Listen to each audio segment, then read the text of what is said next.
Hi there, and welcome to Economic Observations. My name is Chris. Today is Thursday, February 3rd, 2022. This video is brought to you by the Tanzania School Foundation, a nonprofit near and dear to my heart. There are links in the description should you like to learn more. Boy, what a wild day again on Wall Street. Never seems to end, this volatility. The Dow was down 518 points, NASDAQ was down 538 points, and S&P was down 111. Well, this ride continues to be volatile. A lot of companies are releasing their earnings report, and this is from the last quarter of 2021. Some of the earnings are coming in strong, and well, some of them not so strong. Facebook today lost $230 billion. You got that right, with a B.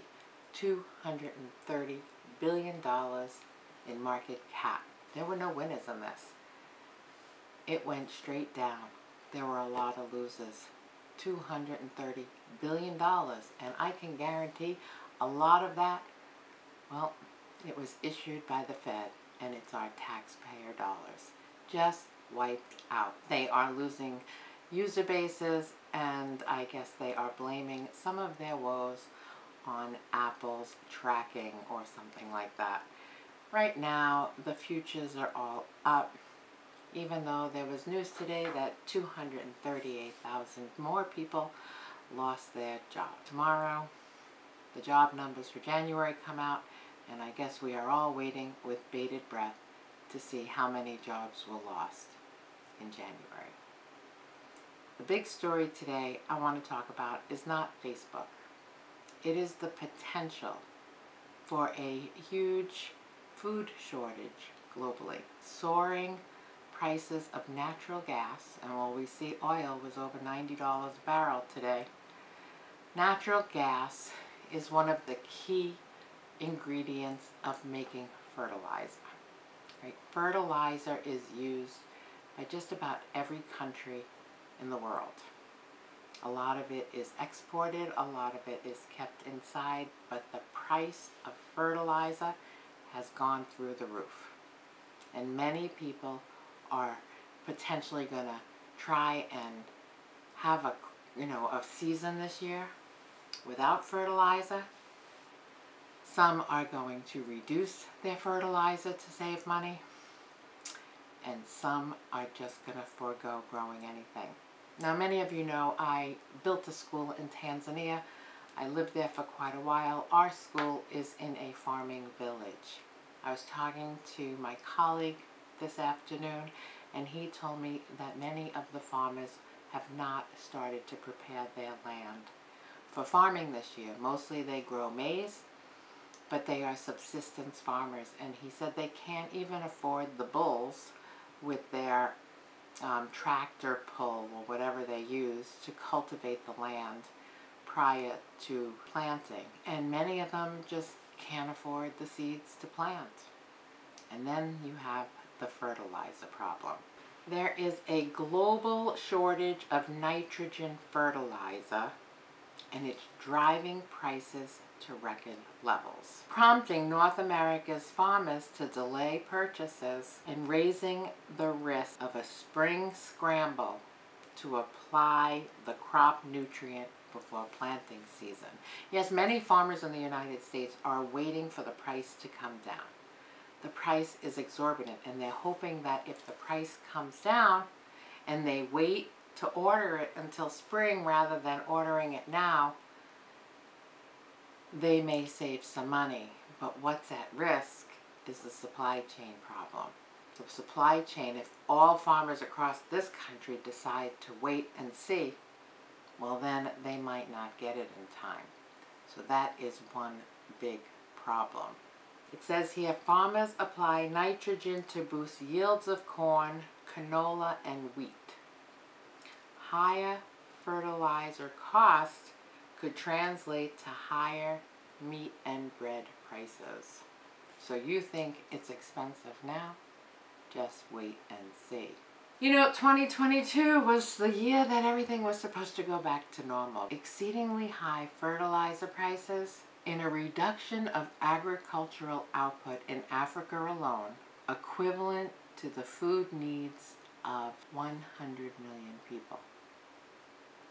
Prices for phosphate-based and potassium-based potash fertilized have more than doubled in Kansas, while nitrogen-based fertilizers have more than quadrupled. In North Korea, government is asking people to start making homemade fertilizer. You can't make this stuff up. State-run media has been encouraging people to make homemade manure.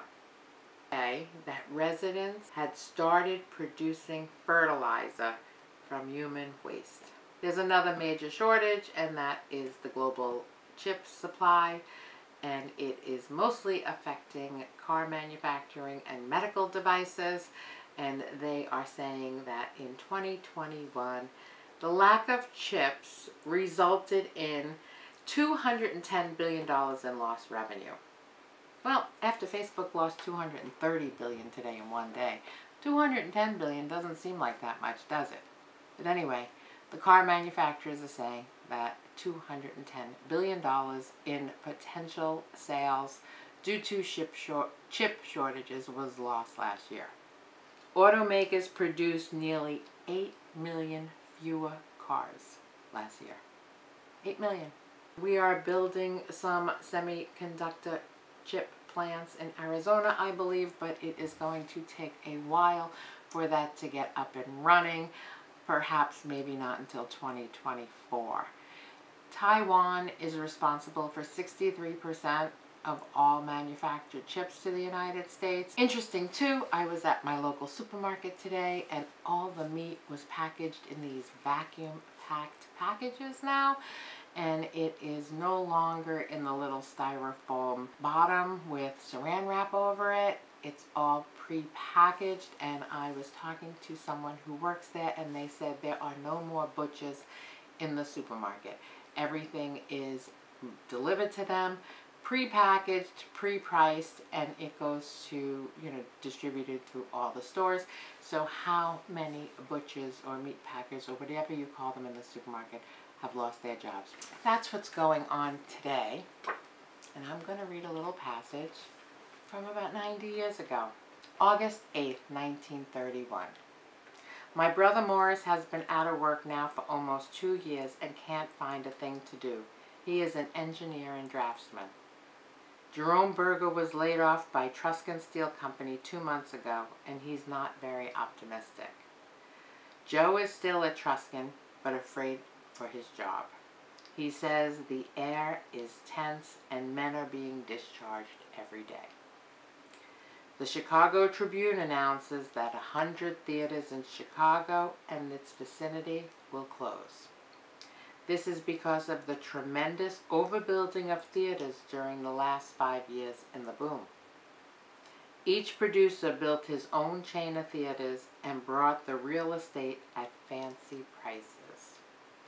Now they are going broke. In Youngstown, movie admission has dropped from 60 cents to 35 cents. Yes, there was only 25% unemployment back in the Great Depression, but many of those 75% were teachers who never got paid, but they went to school every day to educate kids. People who hours got cut from 40 hours a week down to 10. And people who made a slight wage, well, it was decreased, and many were hit with decreasing wages. Nobody, when I say nobody, even the rich, didn't have anything. Another thing, I was listening to a video. He was talking also about the Great Depression, and he said that his grandparents were a product of the Great Depression, and it never left his grandmother. His grandmother canned and mended and did work as though she was living in the Great Depression for the rest of her life. And this is the kind of effect. And he also said that, it's not just food and maybe gold or silver or money or, having chickens or whatever it may be. It's also clothes. It's also shoes. It's anything that you might need. Because the Great Depression, back in 1929, it lasted 10 years. And it didn't hit bottom for almost 3 years after that initial market crash. Do you have enough to last you for 3 years? People moved in with people. And during times like this, we need people. You can't alienate everyone. Everyone has a gift that they'll be able to share and work together for the greater good. I'm not saying we're going to go into this Great Depression tomorrow. But it can happen. We've seen history repeat itself. Or how much longer can the Fed keep bailing everybody out? And it's the trickle-down effect, right? The rich get richer. And just peanuts go to the poor. How did we get here? And I guess the Fed's response is it's better than we do nothing.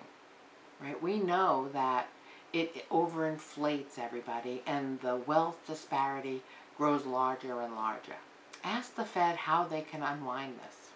In 2013, Bernanke tried, and there was a taper tantrum, just to taper. Yellen was able to taper the following year, but she had to promise to keep interest rates at those low rates. And she had to promise that she would keep the Fed's assets and not reduce them. Powell is talking about tapering, raising interest rates, and reducing the balance sheet. You take all of that away and raise rates, there's only one way this market's going to go.